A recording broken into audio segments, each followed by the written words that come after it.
গণ অভ্যুত্থান কিভাবে সংগঠিত হয়েছে, এই জুলাই বিপ্লবে কারা কারা নেতৃত্ব দিয়েছে, কার নেতৃত্বে শেখ হাসিনা 5ই আগস্ট বাংলাদেশ থেকে পালিয়েছে, এ নিয়ে এখন চুলচেরা বিশ্লেষণ চলছে। কেউ কেউ বলছেন বাংলাদেশের জামাত এবং শিবিরের কাজ এটা, এবং তারাই এটা শেখ হাসিনাকে পালায়নের জন্য বাধ্য করেছেন। এক দফা আন্দোলনটা তাদেরই একটি রূপরেখার অংশ। জনগণ যারা এখানে মিছিল মিটিং করেছেন, সিংহভাগ তাদের লোকজন সর্বাগ্রে ছিল, এ মন্তব্য করছেন খোদ আওয়ামী লীগ সহ শেখ হাসিনা সহ বাংলাদেশের অনেক মানুষ। ওনার কি অবদান কিভাবে থাকতে পারে সেটা আমি একটু বর্ণনা করতে পারি।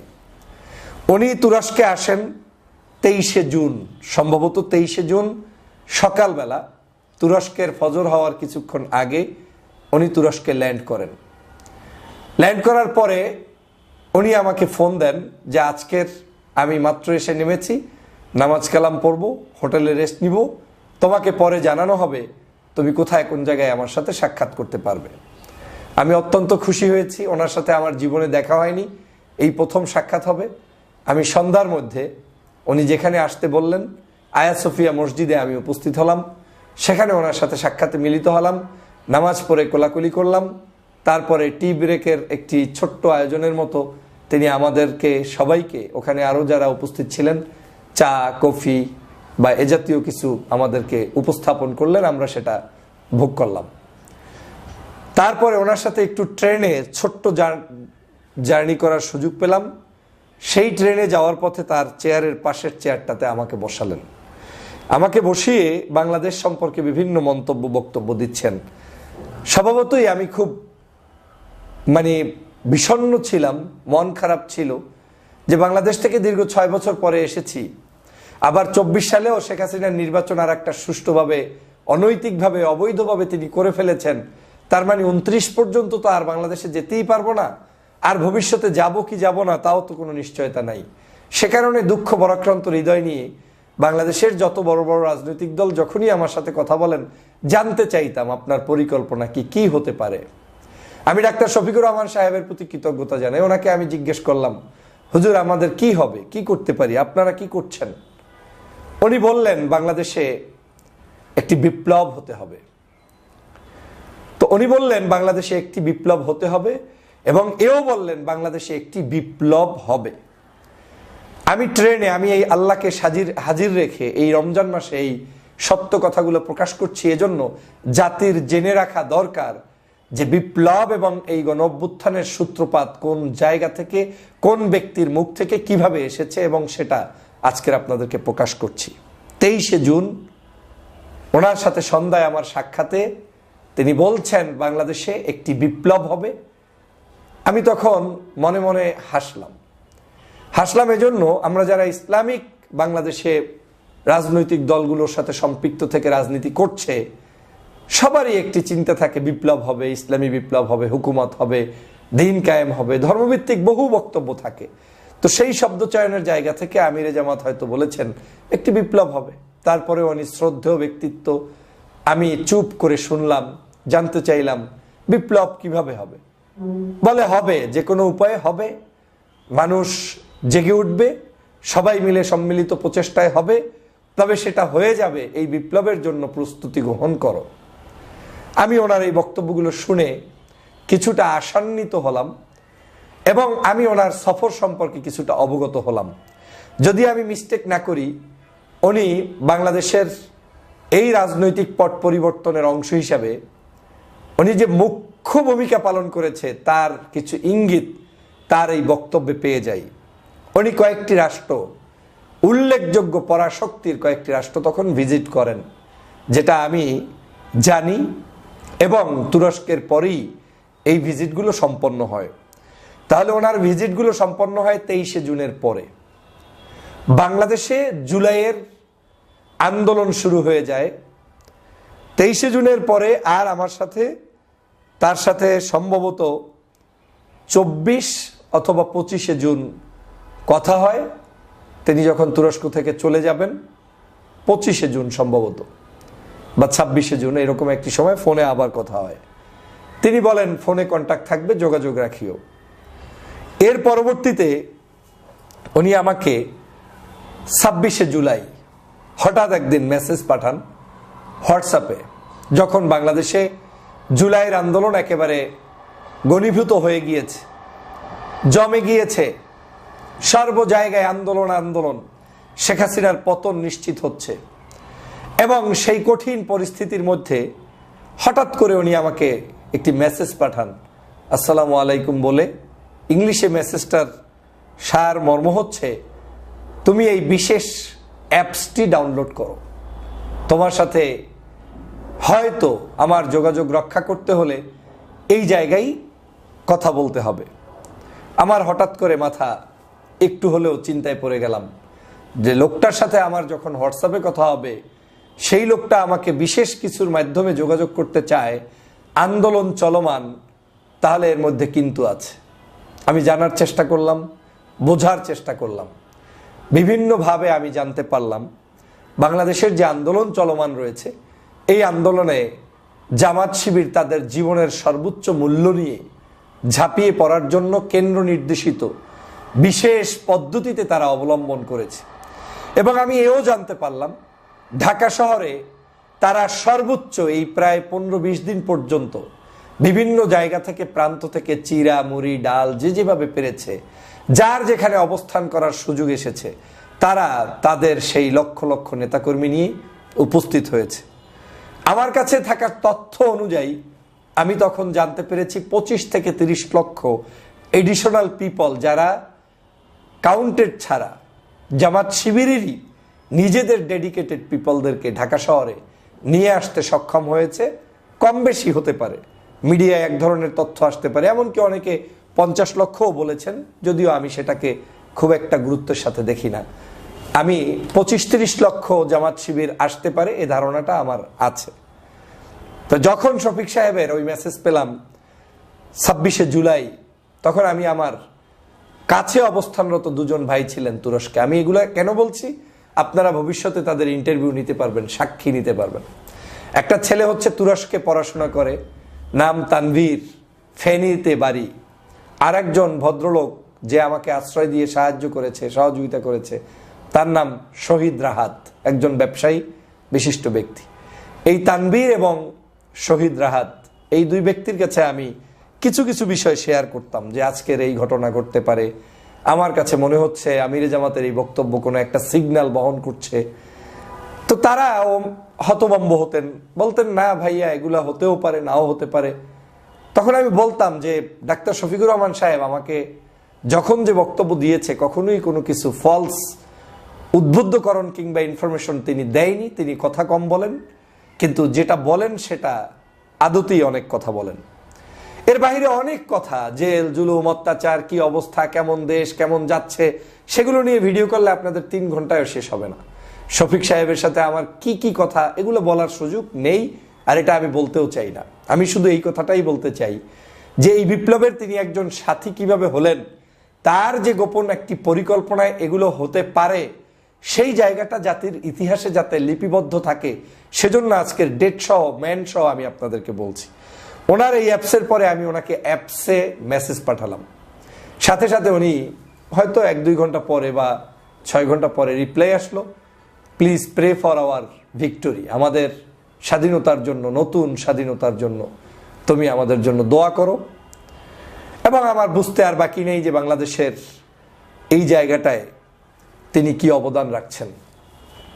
জুলাই বিপ্লব চলতে থাকলো, আমরা সেই আন্দোলনের, আমি দিন রাত 24 ঘন্টা ভিডিও বানালাম, বক্তব্য দিলাম, লাইভে যেতে থাকলাম। বাংলাদেশে ইন্টারনেট বন্ধ, আমি চেষ্টা করলাম জানার পরেও যে বাংলাদেশের বন্ধ, কিন্তু কোটি বাংলাদেশি বিদেশে জাগ্রত যারা তথ্য শুনতে চায়, জানতে চায়, আমি সামহাও যে কোনো ইনফরমেশন পেলে সেখান থেকে তথ্যগুলো নিয়ে আসতাম, রাত ভর কান্না করতাম, আপনাদেরকে উদ্বুদ্ধ করতাম। সেগুলো আপনারাই এখন কমেন্টস বক্সে সাক্ষী হিসেবে লিখে যেতে পারবেন, আমি কি করেছি কি করি নাই। আমি মনে করেছিলাম এই আন্দোলনটা যে কোনো মূল্যে, কার নামে হচ্ছে, কার ব্যানারে হচ্ছে, জামাত করছে না শিবির করছে না বিএনপি করছে না আর কেউ করছে, আমার এগুলো দেখার সুযোগ নাই, আমার দরকার হাসিনার পতন। এই চেতনা নিয়ে আমি আপনাদের সাথে নির্দলীয় বক্তব্য দিতাম, সবাইকে উৎসাহ যোগাতাম যে বিপদ মুক্ত হলে বিএনপির জন্যও কল্যাণ, জামাতের জন্যও কল্যাণ, আমাদের দেশবাসীর জন্যও কল্যাণ। আর বিপদ থেকে গেলে ক্রেডিট নিয়ে লাফালাফি করলে কল্যাণ তো নয়, সবারই অকল্যাণ। অতএব জামাত যদি এই কার্যক্রম করে বিজয় অর্জন করে দিতে পারে তাহলে আমার কোনো আপত্তি নেই। আমি সেই সেন্সে এই কথাগুলো সবসময় আপনাদেরকে বলতাম। কালীন সময়ে সরাসরি আমার সাথে তারেক রহমান সাহেবের বক্তব্য বা ফোনে কথা হয়নি, কিন্তু আমি তার আশেপাশে থাকা কিছু মানুষদের সাথেও কথা বলার চেষ্টা করতাম এবং ইউনিটি রক্ষার জন্য আমি অবদান রাখতাম। আমি তাদেরকে উদ্বুদ্ধ করতাম এবং তারাও আমার তৎকালীন সময়ের বক্তব্যগুলোকে অ্যাপ্রিসিয়েট করতো, কারণ তারাও বিপদে আছে। তারা এখানে জামাত করুক শিবির করুক এটা নিয়ে তাদের কোনো বৈষম্য ছিল না, যেটা এখন এই 5 তারিখের পরে আমরা দেখতে পাচ্ছি। বিএনপি জামাত একে অপরের পিছনে কথা বলা শুরু হয়েছে এবং তাতে কিঞ্চিত আমি বিড়ম্বনায় পড়েছি, কারণ আমি মজলুমের পক্ষে সবার জন্য ছিলাম। কিন্তু যখন 5 তারিখের পরে এখানে আবার নতুন করে কেমন কেমন কথাবার্তা শুরু হয়েছে, তখন আমাকে মজলুমের পক্ষে থাকতে গিয়ে অনেক ট্যাগিং এর শিকার হতে হচ্ছে। যাই হোক, সে ভিন্ন আলোচনা। আমি কি করেছি কি করি নাই, দেশের জন্য কি করেছি, বিএনপির জন্য কি করেছি, জামাত শিবির বা হেফাজত চরমনায়ের জন্য কি করেছি, একমাত্র আল্লাহর সন্তুষ্টি এবং আল্লাহ তাআলা সেটা ভালো করে জানেন। তো ডাক্তার শফিকুর রহমান সাহেবের এই আন্দোলন সংগ্রাম, জামাত শিবিরের ভিতরে ভিতরে কার্যক্রম এই চলমান রয়েছে। হঠাৎ আমি একদিন আবার এই ইন্টারনেট বন্ধ, যে কোনো মূল্যে বাংলাদেশের কার্যক্রম চলছে, আমার দৃঢ় বিশ্বাস ছিল যে শফিক সাহেব আমার খোঁজ রাখছেন, যে কোনো বিপদে আপদে তিনি অবশ্যই কোনো না কোনো সিগন্যাল আমাকে দিবেন। আমি অপেক্ষায় থাকতাম, কিন্তু আমার কার্যক্রম আমি চলমান রাখতাম। অন্যদিকে বিএনপি জামাত তাদের সকলের পেজগুলোকে অবজার্ভ করার চেষ্টা করতাম। শফিক সাহেবের মেসেজ এবং জামাতের পেজের বক্তব্যগুলো, সমন্বয়কদের বক্তব্যগুলো সিমিলার হচ্ছে কিনা, বিএনপির বক্তব্যগুলো সেম আসতেছে কিনা, এটাকে আমি নিজে একটা পিকচার নিজের সামনে দাঁড় করাতাম। আমি ম্যাক্সিমাম ক্ষেত্রে আমিরের কথোপকথনের স্টাইল, জামাতের কিছু বড় ভাইদের বক্তব্য, ফেসবুকে পোস্ট, মানুষের অবস্থান, বিভিন্ন জায়গায় অবস্থান এবং সমন্বয়কদের সিমিলার পেতাম। তখন আমার কাছে মনে হতো যে এটা একটা বিশেষ পদ্ধতিতে সাজানো কার্যক্রম চলছে। এমনও হতে পারে যারা আন্দোলনের মূল জায়গায় এসে নেতৃত্বের একে আছে, হয়তো তিনি অনেক কিছু বুঝবেন না, কিন্তু বেকআপটা জামাত শিবির দিচ্ছে, এটা আমার ধারণা তৈরি হয়ে গিয়েছিল এবং এখনো এই ধারণাটা আমি পোষণ করি, কোনো সন্দেহ নেই। কারণ মিথ্যা ইতিহাস বলে তো লাভ নেই, যেটা সত্য সেটা জাতিকে জানাতে হবে, অসত্যকে জাতির কাছে প্রতিষ্ঠিত করে লাভটা কি। আমি চরমনায়ের পীর সাহেব হুজুরের আপনার মিছিলগুলো দেখতাম, তার আন্দোলনে নামার ইতিহাস দেখতাম, আমি কৃতজ্ঞতা জানাই তার প্রতি এবং তাদের সেই, কিন্তু কমিউনিকেশন করার সুযোগ হয়নি। তাদের অ্যাক্টিভিটিসগুলো আমাকে ভালো লেগেছে এবং ভালো বেসেছি। 6 তারিখে বাংলাদেশের 5 তারিখ তুরস্কে গভীর রাত, আপনি এটা 6 তারিখ বলতে পারেন, 12টার পরে যেহেতু কল দিয়েছে, 5 তারিখ রাতেই আর কি, আমাকে হঠাৎ করে ডাক্তার শফিকুর রহমান সাহেবের একটা ফোন পেলাম এবং নিজেকে ভীষণ আনন্দিত মনে করলাম। আমি ভাবতেও পারি নাই তিনি আমাকে ফোন দিয়ে আমার প্রতি কৃতজ্ঞতা জানাবেন। আমি সত্যি আজকের জাতির কাছে এটা বলতে বাধ্য হচ্ছি যে কেন তিনি আমাকে এই ফোনটা দিয়ে যে স্বীকৃতিটা দিলেন, এটা আল্লাহর দরবারে দোয়া করা ছাড়া এর আর বড় কোনো প্রাপ্তি কিংবা তার জন্য দোয়া করার আর কোনো অপশন আমার হাতে নেই, তাকে দেওয়ার কিছু নেই। কেউ আমাকে খোঁজ নেননি, কিন্তু ডাক্তার শফিকুর রহমান সাহেব আমাকে ফোন দিলেন। ফোন দিয়ে বললেন, এই বিজয় তোমার, তুমি দীর্ঘ 16 বছর পর্যন্ত জুলুমের জালিমের বিরুদ্ধে কথা বলেছ, আজকের 5 তারিখ হাসিনা পালিয়ে গিয়েছে এবং এই বিজয়ের তুমিও একজন যোদ্ধা, তুমি আমাদেরকে সমর্থন করেছো, সাপোর্ট করেছো এবং আরো বেশ কিছু শব্দচয়ন যেগুলো এত পজিটিভ, বাংলাদেশের সম্মুখ যুদ্ধে যারা অংশগ্রহণ করেছে তুমি তার টপ 5, 10 এরকম বলছেন শব্দচয়নগুলো কম বেশি এভাবে বলে তুমি অনেক বড় অবদান রেখেছো, অনলাইনে তুমি অনেক কথা বলেছো, তোমার প্রতি কৃতজ্ঞতা, আজকের স্বাধীনতা অর্জিত হয়েছে, তিনি সেজন্য কৃতজ্ঞতা জানিয়েছেন। পাশাপাশি এও বলেছেন তিনি রাষ্ট্রপতির ভবনে তারা যে গিয়েছেন, তারপরে খালেদা জিয়ার মুক্তির জন্য তিনি যে দাবি তুলেছেন, এবং শফিক সাহেব জানেন যে এই কথা শুনলে আমি খুশি হব, কারণ তিনি যেটা দেখেছেন করেছেন খালেদা জিয়ার জন্য সেটা তো আমাকে তিনি বলবেন, এটাই স্বাভাবিক।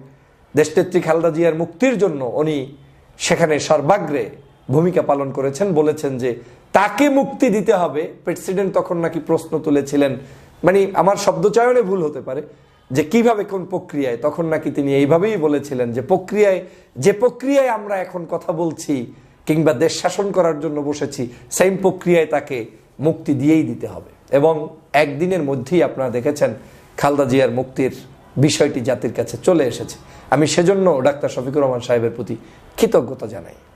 ওনার ওই 5 তারিখ রাতের কৃতজ্ঞ মেসেজের মধ্যে আমি একটু ইনকোয়ারি করার চেষ্টা করি, আমি জানার চেষ্টা করি, হুজুর আপনার এই আজকের আন্দোলন সংগ্রাম তো করলেন, অনেক কষ্ট করলেন, কিভাবে কি হলো না হলো।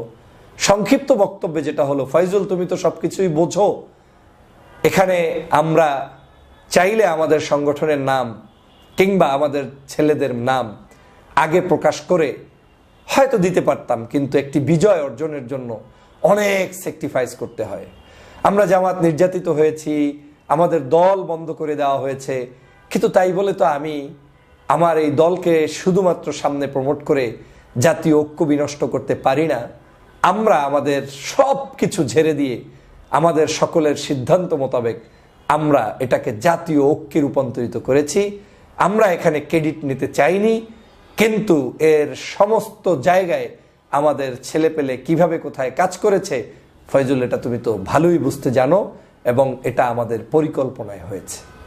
এই শব্দগুলো আমি যা বললাম কম বলা হয়েছে, কারণ অনেক শব্দ আমি চাইলেও আপনাদেরকে শেয়ার করতে পারবো না।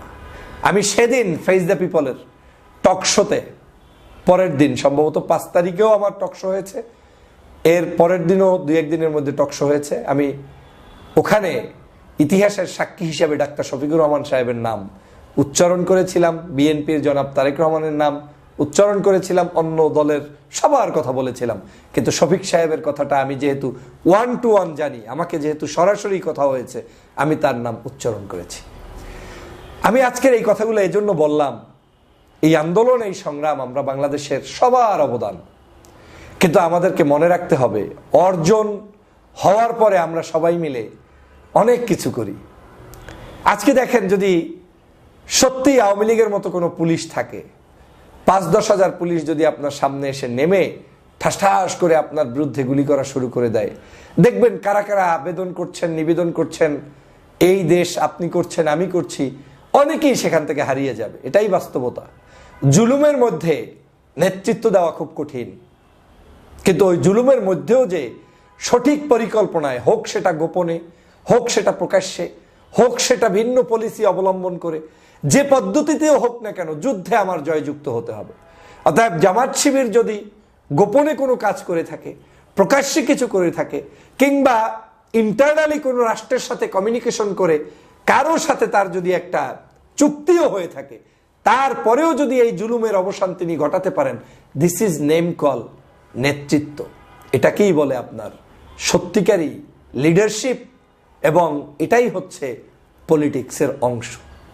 এমন কোনো নেতৃত্বর আমার প্রয়োজন নেই যেই নেতৃত্বে আমি অবহেলিত থাকতে থাকতে শেষ হয়ে যাচ্ছি, আমার জাতি ধ্বংস হচ্ছে, দেশ ধ্বংস হচ্ছে, লাভ কি? আপনাকে উইন হতে হবে। এই উইন করার জন্য যে লোকটি অবদান রেখেছে তার নাম ডাক্তার শফিকুর রহমান।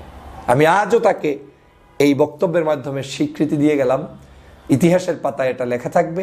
আমি যখন বই লিখব, আমি যখন আমার এই ইতিহাসগুলো আপনাদেরকে বর্ণনা করব, সময় পাচ্ছি না, বিদায় হচ্ছে না, সুযোগ পেলে তখন লম্বা সময়ে গত 16 বছরের বিভিন্ন পালা পরিক্রমায় তাদের অবদান, অন্যদের অবদান, আমার অবদান, আপনাদের অবদান সবগুলোই এখানে আসবে। আমি দেশবাসীকে অনুরোধ করব, সবাই একার কিছু দাবি করার দরকার নেই। আমরা যে যেখান থেকে করেছি সেটাই ইতিহাসের পাতায় অন্তর্ভুক্ত হোক না। হতে পারে আপনার তথ্যটি আমি আদৌ জানি না, যেমন আমি আজকে যেটা বললাম, শফিক সাহেব এই ভিডিও দেখলে তিনিও হয়তো উত্তরে উঠবেন যে কিরে, এই সকল জিনিস তো জাতির কাছে কোনোদিন আমি বলিনি। তাহলে আমি আজকের ইতিহাসের সাক্ষী হয়ে আজকের এই শব্দ চয়ন করলাম। আশা করি আপনাদের এই ভিডিওটি ভালো লেগেছে, বক্তব্য ভালো লেগেছে। ইতিহাসকে জানার চেষ্টা করুন, মিথ্যাকে পরিহার করুন, সত্যের পথে থাকুন। আজ আবারও বলছি, রোজা মুখে বলছি, এই যা বলছি সবই সত্য। এখানে কিঞ্চিত বাড়িয়ে শফিক সাহেবের কোনো একটি মিথ্যা প্রমোট আমি এখানে করলাম না, বরং অনেক তথ্য যা তিনি আমাকে বলতেন সেটা এই বক্তব্যে বলার সুযোগ নেই। ভালো থাকবেন।